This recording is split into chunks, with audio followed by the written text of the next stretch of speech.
কিয়ামতের মাঠের পরিস্থিতি হবে বড় ভয়াবহ।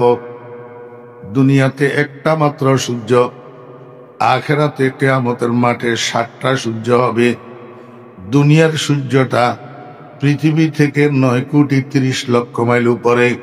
কিয়ামতের মাঠে 7টা সূর্য মাথার 1 থেকে 1.25 হাত উপরে ফিট করা হবে। দুনিয়ার সূর্য তার বুকের দিক উপরের দিকে, পিঠের দিক নিচের দিকে। দুনিয়ার সূর্যটার দুই পাশে আল্লাহ পাকের 2জন ফেরেশতা নিয়োজিত আছে। আল্লাহ পাক বলছেন, ও ফেরেশতারা, তোমরা দুজন লাগাতার সূর্যের উপরে বরফ ছিটাইতে থাকো।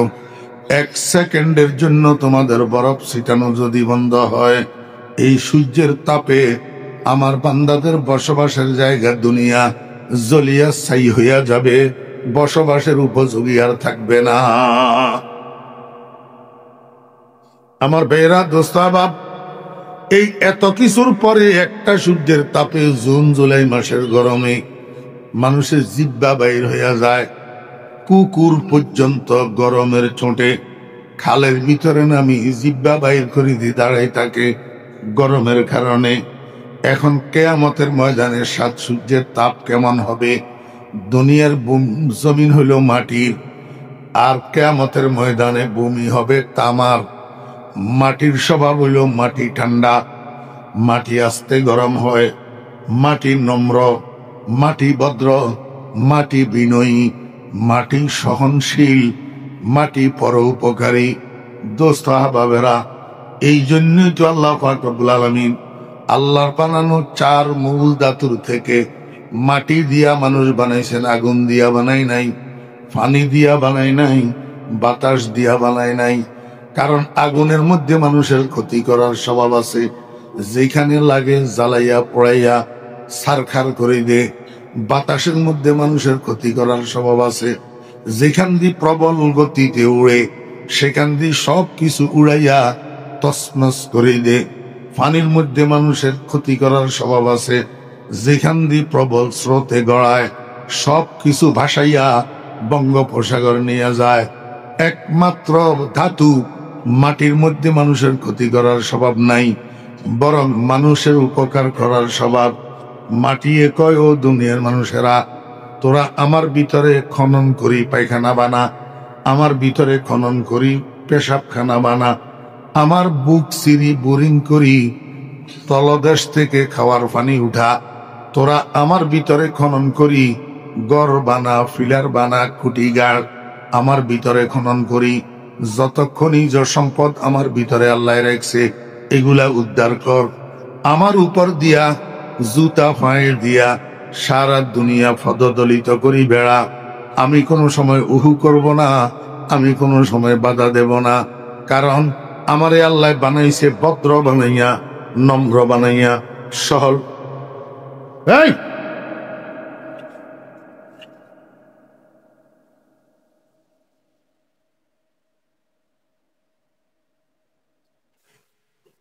আমারে আল্লাহ পাক বানাইছে নম্র বানাইয়া, ভদ্র বানাইয়া, বিনয়ী বানাইয়া, পরোপকারী বানাইয়া। আমার ভাইয়েরা, মুসলমান ভাইয়েরা, এই মাটি দিয়া মানুষ বানাইলো আল্লাহ কি জন্য? এখন মানুষের স্বভাব চরিত্র কি? এখন মানুষের স্বভাব চরিত্রের দিকে তাকাইলে মনে হয় যেন হেতে আগুনের মতো লাফালাফি করে, বাতাসের মতো উড়াউড়ি করে, পানির মতো গড়াগড়ি করে। হেতের দ্বারায় মানুষের উপকার হওয়া তো দূরের কথা, প্রতিনিয়ত মানুষের ক্ষতি হয়। হেতের দ্বারা মানুষ দৈহিকভাবে আঘাতপ্রাপ্ত হয়, মানসিকভাবে ক্ষতিগ্রস্ত হয়, আর্থিকভাবে ক্ষতিগ্রস্ত হয়। আল্লাহ কয়, বান্দা, মনে হয় তুই তোর সৃষ্টির ধাতুর কথা ভুলে গেছ, জীবনের ইতিহাসের কথা ভুলে গেছ।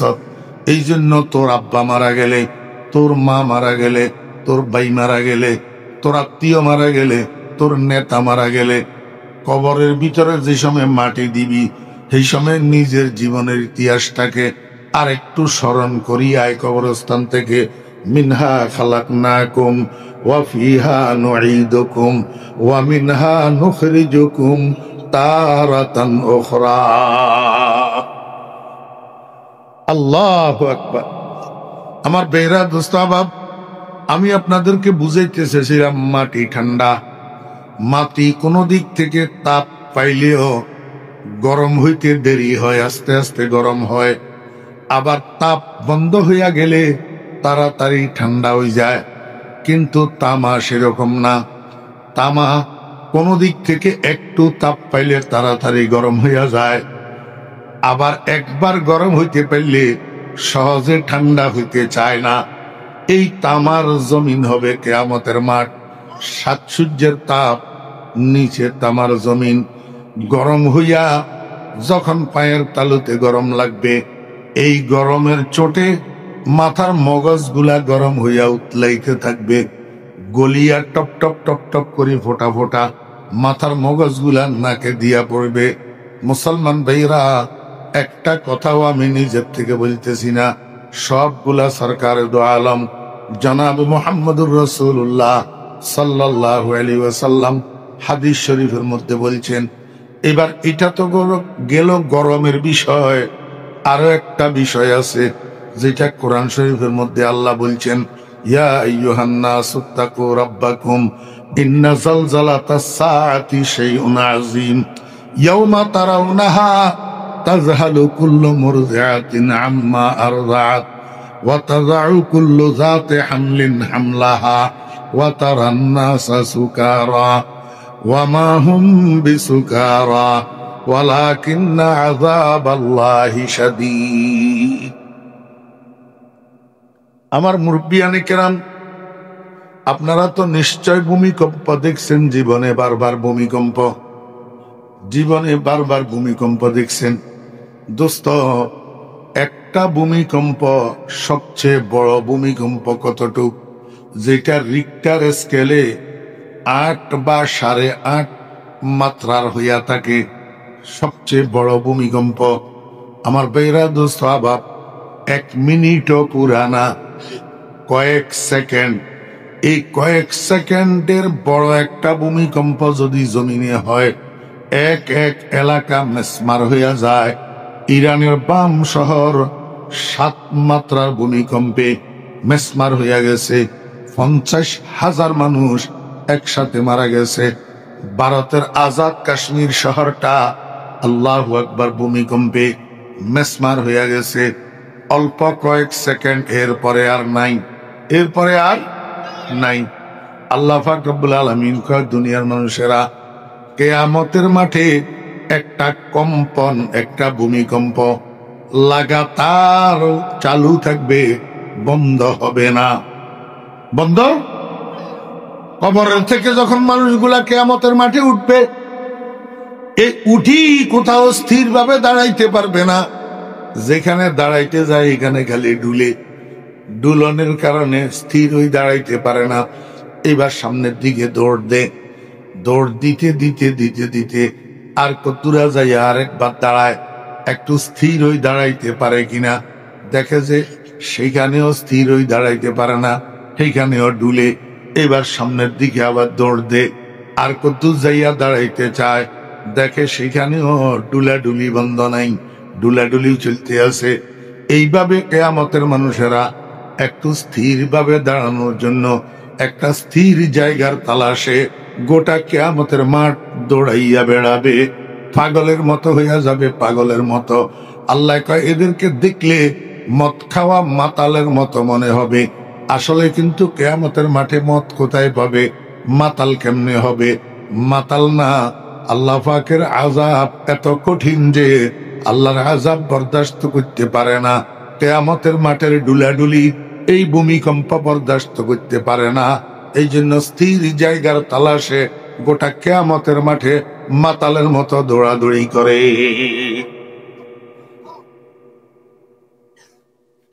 আমি একটা উদাহরণ দিতাম নিয়মনে করে। চোরের দড়ি পুলিশে প্রথমে কন্ডে লই যায় থানা হাজতে, থানা হাজতে দুইটা জিনিস প্রসিদ্ধ, একটা হইল পেশাবের গন্ধ আর একটা হইল মশা। একটা হইল পেশাবের গন্ধ আর একটা মশা। এই দুইটা তো লাগাতার শাস্তি আছে। মনে হয় যেন হাজতখানার ভিতরে পুলিশেরা মশায় পালে আসামির ঘুরে কামড়াই বেল্লাই, বুঝছে ঠিকই পেশাবের গন্ধ হেডে কন্তুনা ইয়া আল্লাহ জানে। আমার বেহরা দোস্ত আবাব এমনি পেশাবের কটপিট দেয় অস্থির, ইয়ার উপরে দি খালি কামবায় মশায়।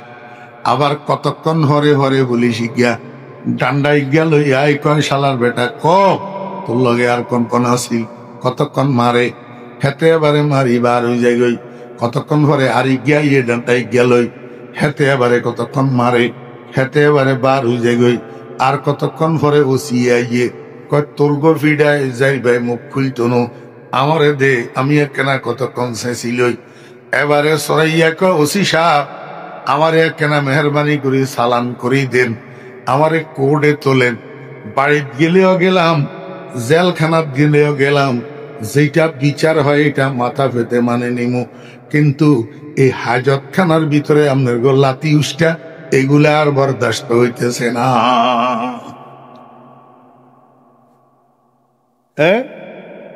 কিয়ামতের ময়দানের মানুষ চতুর্দিকে ছুটাছুটি দৌড়াদৌড়ি করতে করতে এক সময় তারা চিন্তা করবে বিচার কা শুরু হয় না, বিচার যদি শুরু হয়ে যেত, হিসাব নিকাশ যদি শুরু হয়ে যেত, জান্নাতে গেলেও গেলাম জাহান্নামে গেলেও গেলাম, কিন্তু কিয়ামতের ময়দানের কষ্ট তো আর বরদাস্ত করতে পারি না। কেউ যদি আল্লাহর কাছে একটু সুপারিশ করত হিসাব নিকাশটা শুরু করবেন লাই তাহলে ভালো হইতো। কিয়ামতের ময়দানের মানুষ সব দলবদ্ধ হইয়া আদম আলাইহিস ইসলামের কাছে যাবে, যাইয়া বলবে আব্বা জান আপনি তো আমাদের আদি পিতা, আল্লাহর কাছে এখানে সুপারিশ করেন না, হিসাব নিকাশটা শুরু করুক। মনোযোগ আছেন? আদম আলাইহিস ইসলাম কয় বাবারে তোমরা আমার সন্তান এই কথা ঠিক, কিন্তু আজকের এই সময়ের মধ্যে আল্লাহ পাক জব্বারিয়তের মধ্যে আছে, কাহারিয়তের মধ্যে আছে, মহারাগে রাগান্বিত। এই সময়ের মধ্যে আমি আদম আল্লাহর কাছে সুপারিশ করা তো দূরের কথা, মুখ খোলারও আমার সাহস নাই।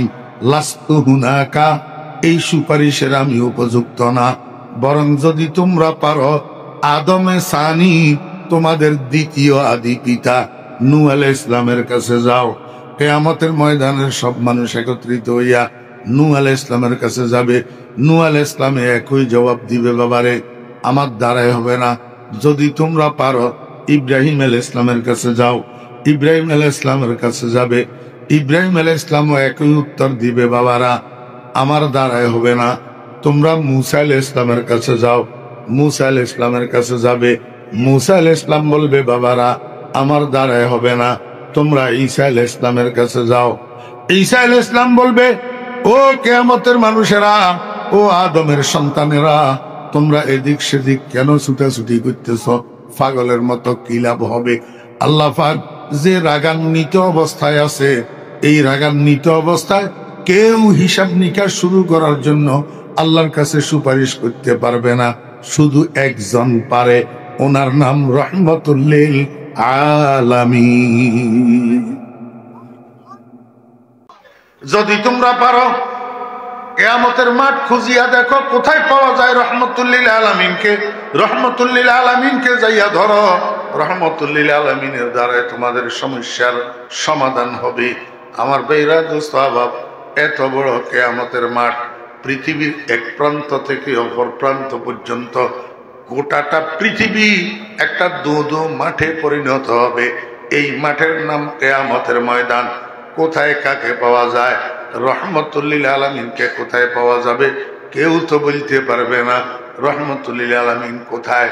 আমার বেইরা দোস্ত আবাব, একজন মানুষ আল্লাহু আকবার, উনি দাঁড়াইয়া বলবে এই দুনিয়ার মানুষেরা আমি একজন আলেম, আমি একজন আলেম, আমি জানি রহমতুল লিল আলামিনের কোথায় পাওয়া যাবে। ও দুনিয়ার মাস্তানেরা, ও দুনিয়ার বাটপারেরা, ও দুনিয়ার টাউটেরা, দুনিয়ার মাস্তানেরা, দুনিয়ার বাটপারেরা, দুনিয়ার টাউটেরা, আলেমদেরকে তো গাইলস ওই কিয়ামতের ময়দানে বিভীষিকাময় পরিস্থিতি থেকে নিষ্কৃতি পাওয়ার জন্য রহমতুল লিল আলামিনের কাছে যাইতে হবে। রহমতুল লিল আলামিন কোথায় আছে? আলেম ছাড়া কারো বাবাও বলতে পারবে না। আলেম ছাড়া কারো বাবাও বলতে, সেইখানেও তোর আলেমের শরণাপন্ন হইতে হবে, আর আলেমের দ্বারস্থ হইতে হবে, তোকে আলেমের সামনে মুখাপেক্ষি হইতে হবে। কারণ হাদিস শরীফের মধ্যে রাসূল আকরাম সাল্লাল্লাহু আলাইহি ওয়াসাল্লাম বলছেন, কিয়ামতের মাঠে কোথায় কোথায় কোন কোন জায়গায় রহমতুল লিল আলামিনের দেখা মিলবে, এটা একজন বিজ্ঞ প্রাজ্ঞ আলেম ছাড়া অন্যরা বলতে পারবে না। এই মানুষটাই কয়, ও কিয়ামতের অধিবাসীরা, আমি একজন আলেম, আমি বলতে পারি রহমতুল লিল আলামিনকে কোথায় পাওয়া যাবে। আল্লাহর হাবিব জীবদ্দশায় বলে গেছেন, কিয়ামতের ময়দানের 3 জায়গার যে কোনো এক জায়গায় আমারে তালাশ করলে পাইবা। 1 নম্বর জায়গা হলো হাউজে কাউসারের পাশ, 2 নম্বর জায়গা হলো ফুলসেরাতের গোড়া, 3 নম্বর জায়গা হলো মিজানের পাল্লার নিকট। এই 3 জায়গায় রহমতুল লিল আলামিন থাকবেন। 3 জায়গার এক জায়গায় পাওয়া যাবে। এই কথা শুনি কিয়ামতের ময়দানের সমস্ত মানুষেরা দৌড়াদৌড়ি শুরু করছে। গেছে হাউজে কাউসারে, রহমতুল লিল আলামিন নাই। গেছে ফুলসেরাতের গোড়ায়, রহমতুল লিল আলামিন নাই। গেছে মিজানের পাল্লার দ্বারে, রহমতুল লিল আলামিন নাই। কিরে, যেই 3 জায়গার কথা বলা হইল, এই 3 জায়গার এক জায়গায় তো রহমতুল লিল আলামিন নাই, তাহলে রহমতুল লিল আলামিন গেল কোথায়? এমনি পাশেই আল্লাহ পাকের আরশের শামিয়ানার নিচে রহমতুল লিল আলামিনকে পাওয়া যাবে সিজদারত অবস্থায়। সিজদারত অবস্থায় রহমতুল লিল আলামিন সিজদায় পড়ে কাঁদিয়া বুক বাসায়, আর উম্মতি উম্মতি উম্মতি কয়, আয় আল্লাহ, আমার উম্মত, আমার উম্মত, আমার উম্মত। আল্লাহ পাক রব্বুল আলামিন আরশে আজিম থেকে ডাক দিয়া কয়, বন্ধু আমার, দুনিয়াতে আমার কোরআনের জন্য, আমার দ্বীনের জন্য, আমার ইসলামের জন্য আমি আপনাকে অনেক কষ্ট দিয়েছি, অনেক কষ্ট দিয়েছি, কিন্তু কিয়ামতের ময়দানে আজকে আপনি কেন কষ্ট পাবেন? আজকে আপনি কাঁদবেন কেন? আজকে তো আপনার আনন্দের দিন, আজকে আপনার চোখের পানি আমি আর সওয়ালা বরদাস্ত করতে পারবো না। বন্ধু আমার, আপনি মাথাটা উপরের দিকে উঠান। ইরফা ইয়া মুহাম্মদ রাসাকা ইশফা তুশাফা সাল তুতা। ও বন্ধু, আপনার চোখের পানিগুলা মোছেন, আমি আজকে আপনার চোখের পানি বরদাস্ত করতে পারি না। আপনি মাথা উপরের দিকে উঠান, কি চাইবেন চান, আপনার চাওয়া আমি পূরণ করার জন্য প্রস্তুত। আপনি কারো জন্য সুপারিশ করার থাকলে সুপারিশ করুন, আপনার সুপারিশ গ্রহণ করার জন্য আমি প্রস্তুত। রহমতুল লিল আলামিন মাথা উপরের দিকে উঠায় না, সেজদায় তাকিয়া কান্দে আর কয়, রব্বুল আলামিন, কতগুলা মানুষ দুনিয়ার মানুষের তিরস্কার করত, মাথায় কেন টুপি দিলি? দুনিয়ার মানুষের তিরস্কার করত, লম্বা লম্বা দাড়ি এগুলা কেন রাখলি? দুনিয়ার মানুষের তিরস্কার করত, জুব্বা এগুলা কেন গায়ে দিলি? দুনিয়ার মানুষের তিরস্কার করত, টেবিল চেয়ার বাদ দিয়া দস্তরখান বিছাই পুরাতন পদ্ধতি সনাতন পদ্ধতিতে কেন খানা খাইলি? ওরে দুনিয়ার মানুষের তিরস্কার করত, তোর কাছে পয়সা কড়ি আছে, তুই কেন ছেলের বিয়েতে মেয়ের বিয়েতে গায়ে হলুদের অনুষ্ঠান করবি না? তুই এরকম ব্যতিক্রম কেমনে হইলি? এরকম সনাতন অবলম্বী কেমনে হইলি? আমার উম্মতেরা দুনিয়ার মানুষের তিরস্কার উপেক্ষা করি, গালাগালি উপেক্ষা করি, আমার সুন্নত গুলা ধরে রেখছিল, আমার আদর্শ ধরে রেখছিল, আমার সুন্নত ছাড়ে নাই, আমার আদর্শ ছাড়ে নাই। এখন আমার সেই উম্মত গুলা কাতারে কাতারে জাহান্নামের দিকে যায়। ও আল্লাহ, আমি রহমতুল লিল আলামিন কেমনে বরদাস্ত করি? হয় আমার নামটা তোমার কোরআনের থেকে রহমতুল লিল আলামিন কাটিয়া দাও, আর না হইলে আমার উম্মতকে জাহান্নামের থেকে মুক্তি দিয়া দাও। मंबाए शफकत बने और मादने उल्फत बने, मंबाए शफकत बने और मादने उल्फत बने, सारे आलम के लिए पैगंबरी रहमत बने। ओ मुसलमाনের বাচ্চারা, ওয়াজ মাহফিল চিনলি না, দুর্গা পূজা কেমনে চিনলি? ও মুসলমানের বাচ্চারা, মদিনার কামলিওয়ালার আদর্শ গ্রহণ করতে পারলি না, ওই মোদি দাদার আদর্শ কেমনে তোর কাছে ভালো লাগে? ও মুসলমানের বাচ্চা, বন্ধু কেমনে চিনলি না আসল বন্ধু, নকল বন্ধু কেমনে চিনলি? গাফেলে আজ ইয়ারে খুদায়ে বেখবর, গাফেলে আজ ইয়ারে খুদায়ে বেখবর, চন্দে বাসি বেখবর চো গাও খর। একটা হিন্দুর ছেলে মুসলমান হয়েছে, মুসলমান ইসলাম গ্রহণ করছে, একটা হিন্দুর ছেলে। মনোযোগ আসেনি আমার বেয়েরা দোস্ত আবাব? হিন্দুর ছেলে মুসলমান হয়েছে, মুসলমান হওয়ার পরে তার নাম রাখছে সালেক। কি সালেক? এই সালেকের একজনে জিজ্ঞাসা করে, ও সালেক, যদি আল্লাহু আকবার, আসমান থেকে জমিন পর্যন্ত পুরাটা তোর জন্য যদি হীরা জওহরের পাহাড় বানাই দেওয়া হয়, गर फर्श से तार से हो एक माले का अंबार, और शर्क से तागर्ब हो पर दरहम दीनार, हर जर्रा हो दुर और वे फारस बने को सार, और एक तरफ हो मेरे वो सैयद अबरार। फिर साले के मिस्की से कहे अब तू क्या ले, सब छोड़ के नालैने मोहम्मद को उठा ले, सब छोड़ के नालैने मोहम्मद को उठा ले। ও সালেক, তুই তো হিন্দু আছিলি, তুই তো হিন্দু আছিলি, মুসলমান হইছ যে বেশি দিন হয় নাই, আমার একটা কথার উত্তর দে। সারা দুনিয়া ভর্তি খালি জায়গা, এটা যদি হীরা জওহর মণিমুক্তা দিয়া ভর্তি করি, তোর এক পাশে রাখা হয়, আর এক পাশে ইসলামের নবী মুহাম্মদকে রাখা হয়, এরপরে যদি তোর ইখতিয়ার দেয়া হয়, তুই দুনিয়া ভর্তি হীরা জওহরের টালিটা নিবি না ইসলামের নবীরে বাগে নিবি? কোনটা নিবি ক?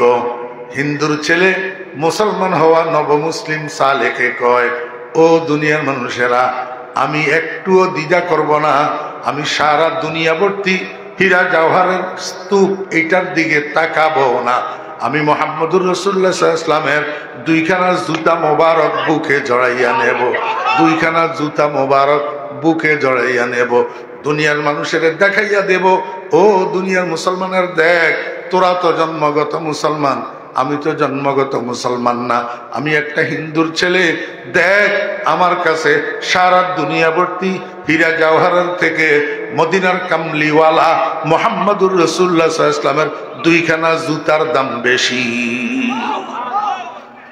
फिर साले के मिस्की से कहे अब तू क्या ले, सब छोड़ के नालैने मोहम्मद को उठा ले। अरे मुसलमाনের ফলারা, ও যুবকেরা, তরুণেরা, মদিনার কামলিওয়ালারে বন্ধু হিসাবে নির্বাচন করতে পারলি না, মদিনার কামলিওয়ালারে ভালোবাসতে পারলি না, ওরে হিন্দুদের দুর্গা পূজায় কেন যেতে পছন্দ করলি? আমার ভাইরা দোস্ত বাপ, মদিনার কামলিওয়ালা আরশের নিচে সিজদায় পড়ে কান্দে, আয় আল্লাহ, আমাকে রহমতুল লিল আলামিন নাম বাদ দিয়া দেন, আর নতুবা আমার উম্মতকে জাহান্নাম থেকে মুক্ত করে দেন। আল্লাহ কয়, বন্ধু আর কান্দিয়েন না, আমি আপনার সাথে ওয়াদা করলাম, আপনার একটা উম্মত যদি জাহান্নামে থাকে ততক্ষণ পর্যন্ত আপনি জান্নাতে যাইবেন না। আপনি জান্নাতে যাইবেন তো যাইবেন, আপনার সমস্ত উম্মতগুলা যতক্ষণে জাহান্নামের থেকে মুক্ত হয় ততক্ষণে আপনি জান্নাতে যাবেন। আপনি যান, জাহান্নামের দ্বারে যান, আপনার উম্মতগুলাকে মুক্ত করি করি জান্নাতে পাঠাই দেন। রহমতুল লিল আলামিন বলে মাথা উঠাবে, যাইয়া জাহান্নামের দ্বারে দাঁড়াবে, জাহান্নামের থেকে উম্মতগুলাকে উঠাইয়া উঠাইয়া জান্নাতে পাঠাইয়া শেষ করবেন। আল্লাহ পাক জিজ্ঞেস করবে, বন্ধু আর আপনার কোন উম্মত জাহান্নামে আসেনি?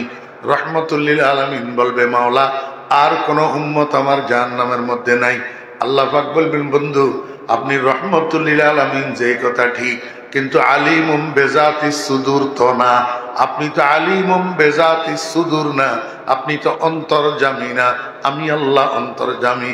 আপনার অনেক উম্মত এমন আছে যারা বাহ্যিকভাবে ইমানদার ছিল না, কিন্তু কলিজার কোনায় একটা সরিষা পরিমাণ ঈমান তার লুপ্ত ছিল।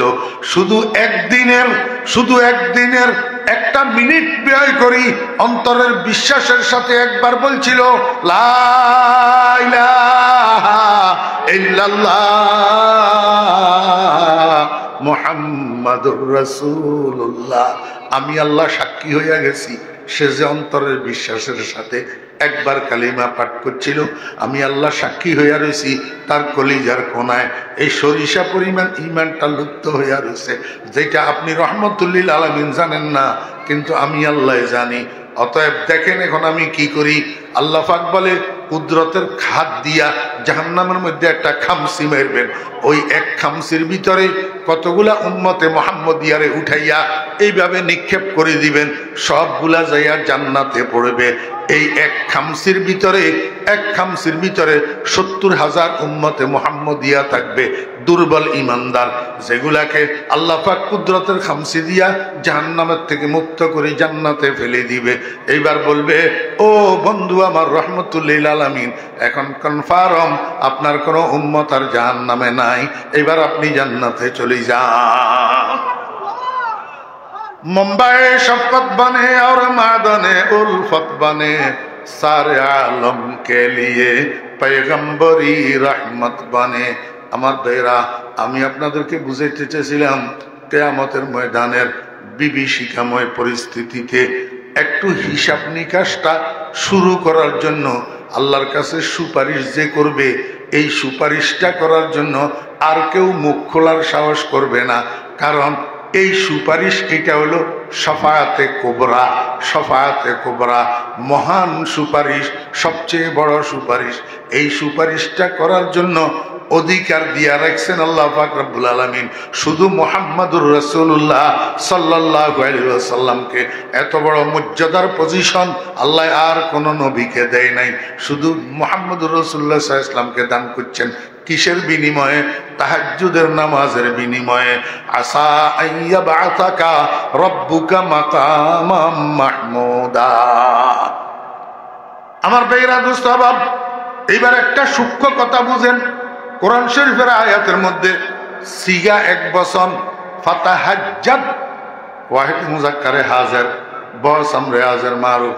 আল্লাহ পাক এক বচন শব্দ ব্যবহার করছেন, শুধু নবীজিকে সম্বোধন করে বলছেন, নবী আপনি তাহাজ্জুদের নামাজ পড়েন, এবং পুরস্কার শুধু নবীর জন্য ঘোষণা করছেন। আসা আইয়া বাআসা কা কা কাফে খেতাব ওয়াহেদ, কাফে খেতাব ওয়াহেদ, এক বচন। তাহলে আমরা উম্মতের কথা কই কইল, আমরা যে তাহাজ্জুদের নামাজ পড়ি আমাদের কি পুরস্কার? তাফসীর খুলি দেখেন, মুখাতব যদিও খাস, খেতাব কিন্তু আম। আল্লাহ পাক রব্বুল আলামিনের ঘোষণা, মুখাতব যদিও রসুলকে করছেন, সম্বোধন শুধু রসুলের প্রতি করছেন, কিন্তু খেতাবটা আম।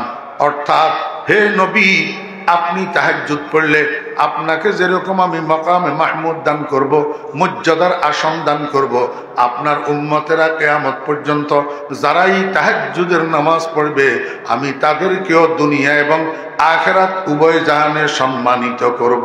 ও মুসলমান ভাইরা, টাকা বেশি হইলে মানুষ সম্মানী হয়, ক্ষমতা বড় হইলে মানুষ সম্মানী হয়, সার্টিফিকেট বেশি হইলে মানুষ সম্মানী হয়, পদ বড় হইলে মানুষ সম্মানী হয়, কিন্তু এই সম্মানগুলা স্থায়ী নয়। 2 দিন আছে, 2 দিন নাই। আজকে যদি ফুলের মালা ভাগ্যে জুটে, 2 দিন পরে জুতার মালা ভাগ্যে জুটে। আমার ভাইরা দোস্ত আবাব, আজকে যেই পুলিশে সেলিউট মারে, আগামীকাল সেই পুলিশে আবার হ্যান্ডকাপ লাগাইয়া ফাঁসার উপরে ফিটায়। এটার স্থায়িত্ব নেই সম্মানের। কিন্তু তাহাজ্জুদের নামাজের দ্বারা মানুষকে আল্লাহ পাক যেই সম্মান দান করে, এই সম্মান দুনিয়ার জীবদ্দশায়ও থাকে, মরণের বিছানায়ও থাকে, মরণের পরে কবরেও থাকে, কবরে হাসরের ময়দানেও থাকে। চির সম্মানের কেন্দ্র জান্নাতে আল্লাহ পাক মানুষকে সম্মানী করে এই তাহাজ্জুদের নামাজের বিনিময়ে। কারণ কি জানেননি? কারণ কি জানেননি? আরে কত সাজ সারে কি আরে আরো এটা লাগাই দিতে বেগুন গেছে কই দিয়ে। আল্লাহ আয় আমরা তো জুত লাগে, আই আরেকখান করিয়ে এসেছি জানতো শুনেন। সাতার ভাইয়া বাজারে কদিন আগে কাঁচা মরিচের কেজি 500 টাকা হয়েছিল নি? ওইছিলি কিলে কিলে হাসতে হইল কা আরে আমার তো শুনি হ্যাঁ কাঁচামরিচের চাষ করছে যে মানছে এই কাঁচামরিচের খেতে গেন অতি বৃষ্টির কারণে ভাঙ্গি গেছে কাঁচামরিচের ক্ষেত ভাঙ্গা পড়ছে সাথে সাথে কোলেস্টোরে যে রাখছে কাঁচামরিচ বিদ্যুৎ বিভ্রাটের কারণে বেগুন গেছে হুঁচি বেগুন গেছে যেগুন জমা রাখছে এগুন ফসি গেছে নতুন ভাবে অতিবৃষ্টির কারণে উৎপাদন ব্যাহত হয়েছে যার কারণে মার্কেটে ছুট পড়ছে তো মার্কেটে মাল যেটা ছুট পড়ে এটার দাম বাড়ি যায় ঠিক না বেঠিক মার্কেটে মাল যেটা ছুট পড়ে এটার দাম বাড়ে সাথে সাথে এই দাম বাড়া মাল যার গুদামে বেশি থাকে হেতেরও দাম বাড়ি যায় হেতে রাইতে রাইতে কুটিপতি হইয়া যায় এই পর্যন্ত বুঝছেননি আমলের নিয়তে শুনেন আমলের নিয়তে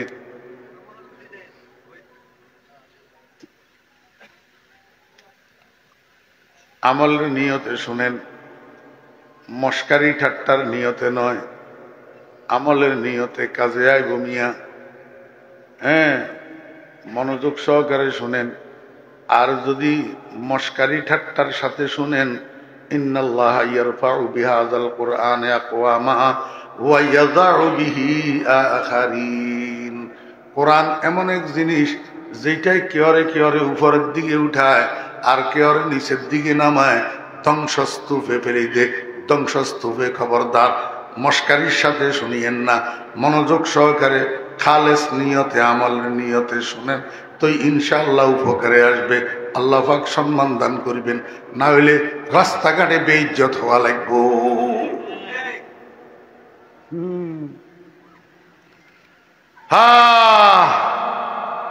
মার্কেটের মধ্যে মাল যেটা ছুট পড়ে এটার দাম বাড়ে এই দাম বাড়া মাল যেই গুদামে থাকে সেই গুদামের মালিকেরও দাম বাড়িয়ে যায় ঠিক নেই কোন আজকে ফজরের আজানের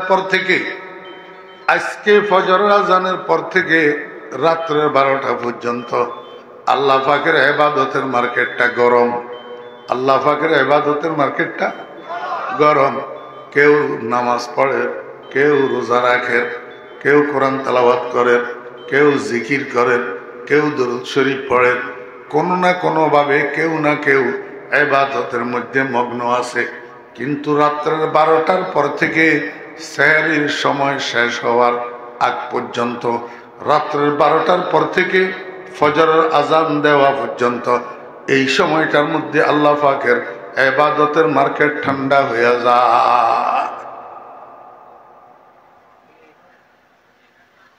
কথা বুঝছেন না বুঝেন কারণ কি কারণ হলো সারা দুনিয়ার মানুষ ঘুমায় দনজন উঠে যায় তোমাদেরকে আমি অনেকক্ষণ থেকে লক্ষ্য করতেছি এখানে মস্কারি করতে বসছো হ্যাঁ কথা বলার জন্য বসছো হাসাহাসি করার জন্য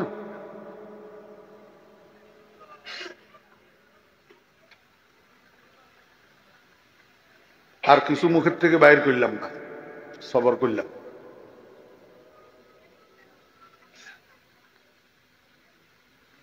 কাউকে কেউ এখানে ডাকি আনে নাই প্রত্যেকে নিজের ইচ্ছা আসি বসছে যার প্রয়োজন সে বসছে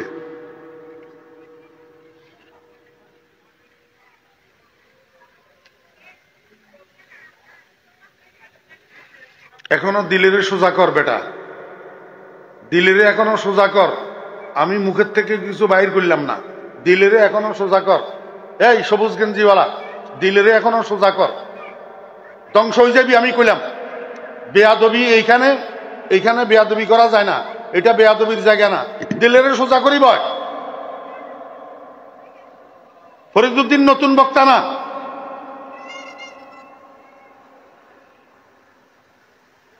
নিজেরে মোহতাজ বানায় মুখাপেকি বানায় বয় বেটা বেয়াদব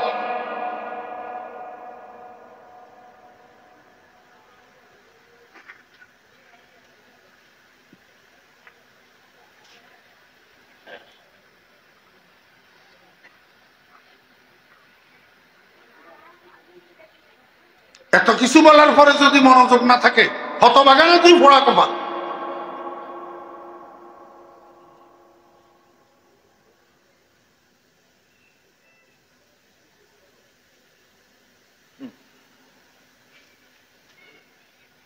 আস্তাগফিরুল্লাহ।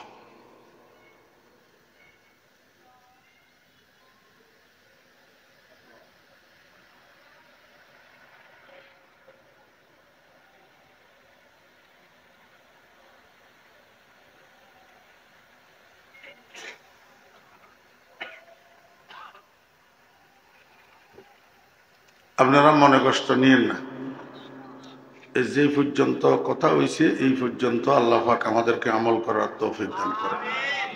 আজকে আর আমার কথা হবে না। আপনারা যারা বিভিন্ন জায়গায় বয়ান শুনেন, আমার তবিয়ত সম্পর্কে আপনারা জানেন। এই যে গত কয়েকদিন, এখনো 3 দিনও তো হইল, খাজুরিয়া মোহাম্মদিয়াতে বয়ান করে গেলাম। সত্য কথা কি নাউজুবিল্লাহ, আমি অহংকার করে বলতেছি না, এখানে কাশিবুর হুজুর আছে। এত ছোটখাটো মাহফিল আমার খুব কম। আমি তো এগুলা নিজের এলাকা হিসাবে দাওয়াত লই। এই যে আসরের পর থেকে মাগরিব পর্যন্ত সুলভ বর মাদ্রাসার যে বয়ান করে আসলাম, এই মাহফিলের সমান 50টা মাহফিলের মানুষ হবে, এইটার সমান।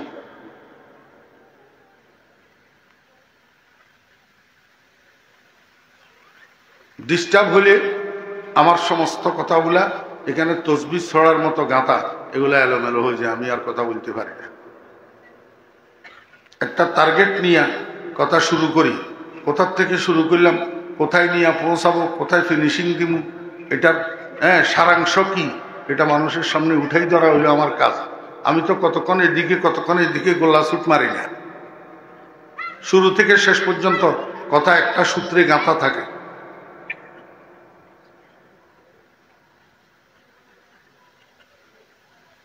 এই জন্য ডিস্টার্ব করলে আমার একটা খুব মনে কষ্ট হয়, খুব মনে কষ্ট ডিস্টার্ব করলে। মানে আনম কেমন দানম, আমি কোথার থেকে কোথায় যাইতেছি এটা আপনারা কেউ জানেন না। আমার শরীরের অবস্থা কি, আমি প্রতিদিন সন্ধ্যায় 10-12টা ট্যাবলেটে ক্যাপসুলে খাইতে হয়।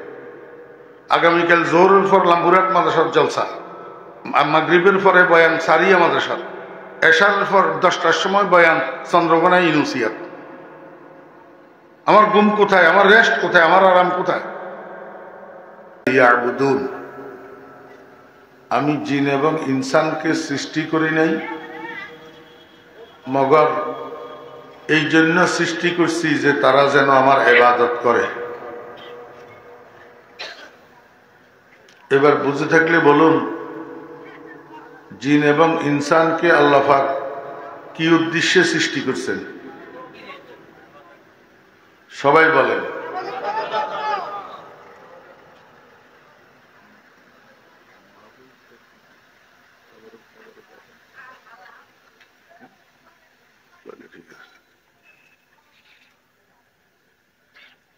আল্লাহ পাক আমাদেরকে বানাইছেন আল্লাহর ইবাদত করার জন্য।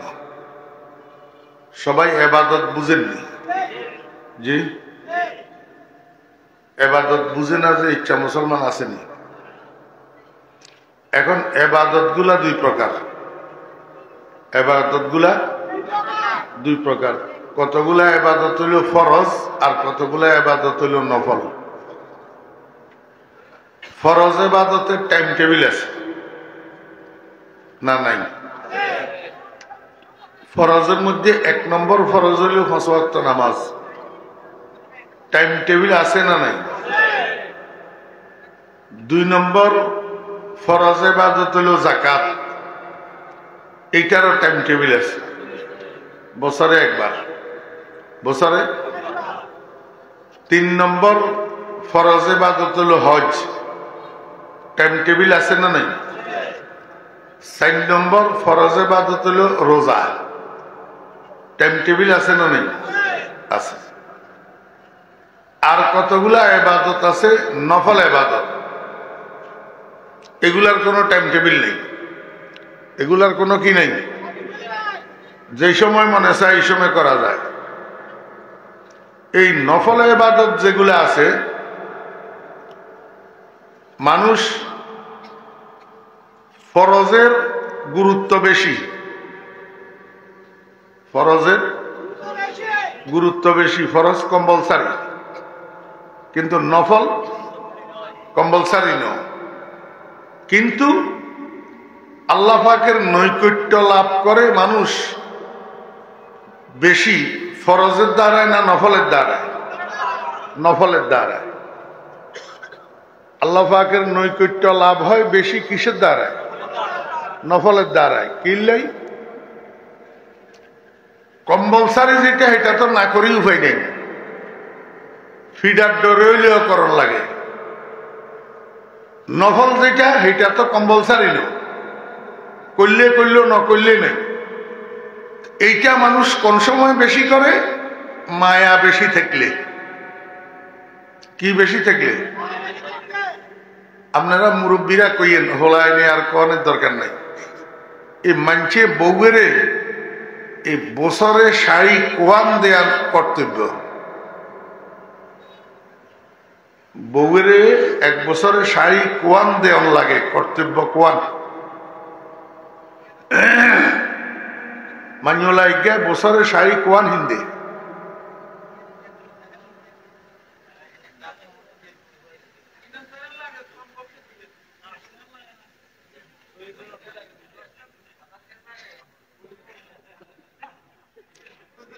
আচ্ছা, এবারে শুনেন, আপনারা তো কোন আল্লাহ এক, রসুল এক, কোরআন এক, কিতাব এক, হুজুরের মধ্যে এত মত কা অন আপনার মধ্যে এত মত লোক, আপনারা তো এই দিয়ে ঝগড়া লাগিয়ে গেছেন। হ্যাঁ, আমি কই যাতে গরিব হেতে বছরের এই মাথা সেই মাথা দুইয়ান দিলে সারে। আমি ফরিদুদ্দিনেও এক সময় বছরের এই মাথায় এই মাথায় দুইয়ানের থেকে বেশি কাপড় কিনে দিতাম হারিনো আর বউরে। এই দুইয়ান কাপড় দিয়ে বছর কাটাইছে। যাদের করতে আরেক কেনা সামর্থ্য বেশি আছে এতরা সাইরানদের,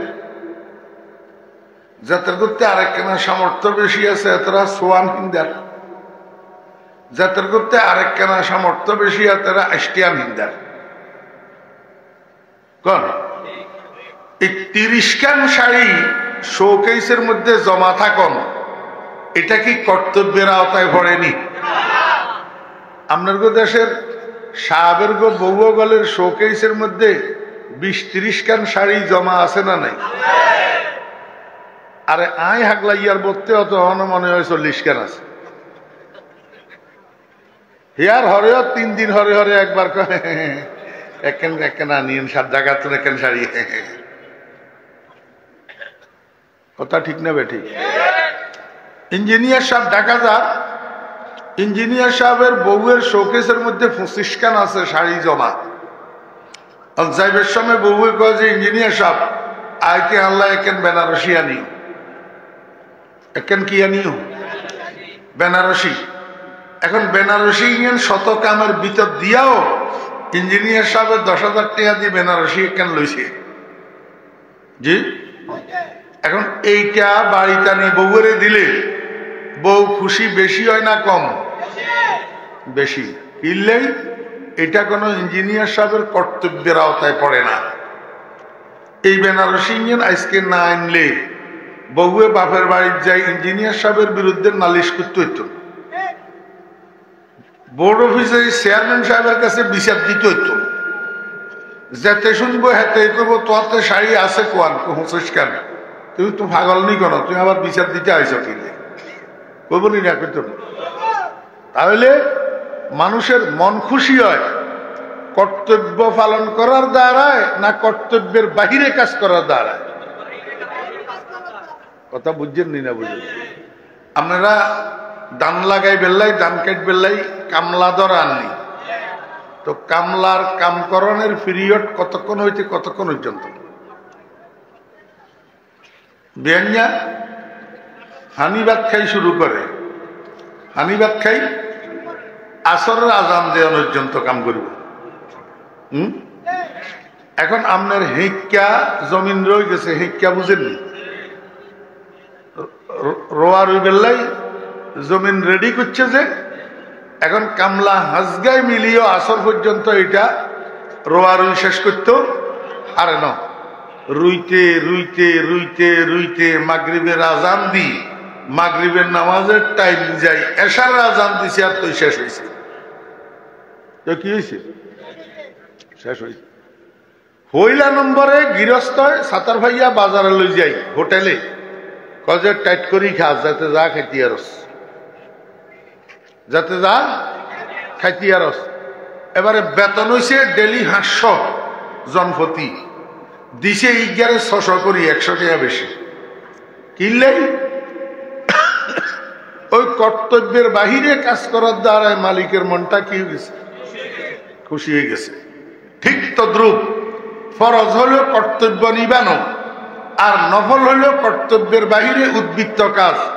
এই উদ্বৃত্ত কাজ এটা মানুষের মায়া না থাকলে, ভালোবাসা না থাকলে, একজনের একজনের বালা না লাগলে করে না। কর্তব্যের বাহিরে মানুষ কাজ করে কোন সময়? যখন মহব্বত থাকে। যখন কি থাকে? মহব্বত থাকে। ফরজ তো যেতে হাতে আদায় করব, যেহেতু এটা কর্তব্য, কিন্তু নফল হগলে হরে না। নফল ওগুনে হরে যেগুলোর ভিতরে আল্লাহর মহব্বত আছে। এই জন্য আল্লাহ পাক রব্বুল আলামিন হাদিসে কুদসির মধ্যে ইরশাদ করেন, ইয়াতাকাররাবু ইলাইয়াল আবদু বিন নওয়াফিল, নফলের দ্বারা আমার বান্দারা আমার নৈকট্য অর্জন করে। আমার নৈকট্য কি করে? তাহলে আল্লাহর ইবাদত দুই প্রকার, কতগুলা ফরজ আর কতগুলা নফল।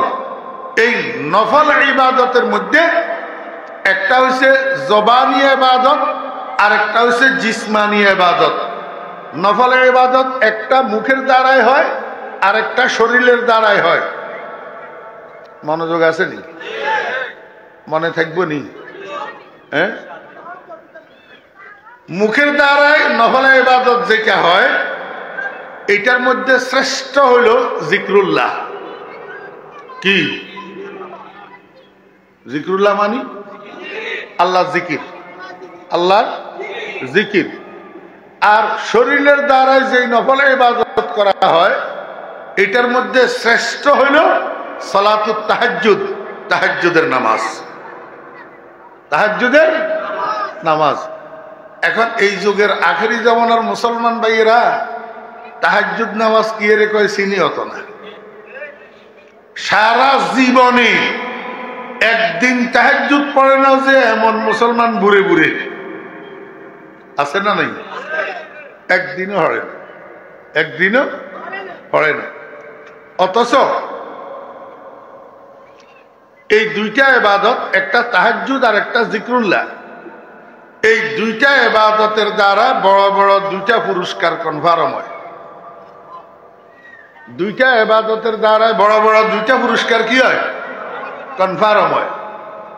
জিক্রুল্লাহর দ্বারা জান্নাত কনফার্ম হয়, বেহেশত কনফার্ম, বেহেশত কনফার্ম। আর তাহাজ্জুদের নামাজের দ্বারাই দুনিয়া আখিরাতের সম্মান কনফার্ম হয়। দুনিয়া আখিরাতের আমরা দুনিয়ার মানুষ বেগুনি এখন সম্মান চাইনি। রহমত আলী, সমদ আলী, সেরুমিয়া, রেজুমিয়া ব্যাকে তো সম্মানের জীবন যাপন করতে চায়, অসম্মানের জীবন কেউ চায় না। কিন্তু সমস্যা হইল সম্মানের কাজ তোয়াই হয় না। সম্মান চায় কিন্তু সম্মানের কাজ তোকাই হয় না, সম্মানের কাজ করতে পারে না। সম্মানের কাজ কি? সম্মানের কাজ হইল তাহাজ্জুদের নামাজ।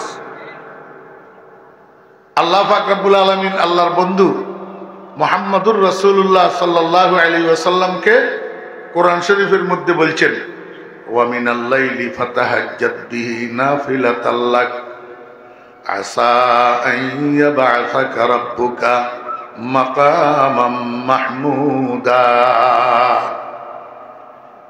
ও আমার বন্ধু মুহাম্মদ সাল্লাল্লাহু আলাইহি ওয়াসাল্লাম, যে সূর্যাস্ত থেকে সূর্য উদয় পর্যন্ত, সূর্য ডুবা হইতে উঠা পর্যন্ত, এই জ্ঞানের নাম রাইট। জ্ঞানের নাম কি? রাইট। রাতের একটা নির্দিষ্ট সময়ের মধ্যে, রাতের একটা নির্দিষ্ট সময়ের মধ্যে আপনি তাহাজ্জুদের নামাজ পড়েন। তাহাজ্জুদের নামাজ পড়বেন, যে এটা আপনার জন্য ফরজ নয়, নাফিলাত আল্লাহ, এটা আপনার জন্য উদ্বৃত্ত নামাজ, বাড়তি নামাজ। মাঝখানে একটা কথা কই আলেমদের জন্য, যদিও আল্লাহ পাক নাফিলাত আল্লাহ বলছেন, কিন্তু নফল আমাদের জন্য তাহাজ্জুদ, রাসূল আকরাম সাল্লাল্লাহু আলাইহি ওয়াসাল্লামের জন্য তাহাজ্জুদ ওয়াজিব ছিল। রাসূলুল্লাহ সাল্লাল্লাহু আলাইহি ওয়াসাল্লামের জন্য তাহাজ্জুদ কি ছিল? ওয়াজিব ছিল। এখন প্রশ্ন দাঁড়ায়, তাহাজ্জুদ ওয়াজিব কেমনে হইল? ওই যে ফাতাহাজ্জাব, আমরের সিগা, আল আমরু লিল ওজুব, এই আমরের কারণে নবীজির জন্য তাহাজ্জুদ ওয়াজিব হয়ে গেছে। তাহলে হরদিন নাফিলাত আল্লাহ কইল যে এবারে সাংঘর্ষিক হয়ে গেল না? আগে সাব্যস্ত হইল ওয়াজিব, পরে কইল নফল। এখানে নফল মানি ইসতিলাহি নফল ন, এখানে নফল শব্দের অর্থ হইল বাড়তি। নফল শব্দের অর্থ কি? বাড়তি। 5 ওয়াক্ত নামাজ হে রসুল আপনার জন্য কম্পালসারি, আর তাহাজ্জুদটা 5 ওয়াক্ত নামাজের উপরে দিয়ে বাড়তি নামাজ, কিন্তু ওয়াজিব। কিন্তু কি? আল্লাহ পাক রব্বুল আলামিনকে বন্ধু, যদি আপনি তাহাজ্জুদের এই বাড়তি নামাজটা রাত্রের একটা নির্দিষ্ট অংশে আদায় করেন, আসা আন ইয়াবআসাকা রাব্বুকা মাকামাম মাহমুদা, অতি নিকটবর্তী সময়ে কিয়ামতের ময়দানে আল্লাহ পাক রব্বুল আলামিন আপনাকে একটা মর্যাদার আসন দান করবেন, একটা সম্মানের পদ দান করবেন, যেটা শুধু কিয়ামতের ময়দানে আপনার জন্য আর কারোর জন্য নয়। অন্য কোন নবী রাসূলকে আল্লাহ পাক রব্বুল আলামিন এই মর্যাদার আসনটা দিবেন না, শুধু আপনাকে দান করবেন। কিসের বিনিময়ে? তাহাজ্জুদের নামাজের বিনিময়ে। এই মর্যাদার আসন এটা কি? এটা মকামে শাফাআতে কুবরা। মকামে শাফাআতে আমার বেরা দোস্ত আহবাবেরা,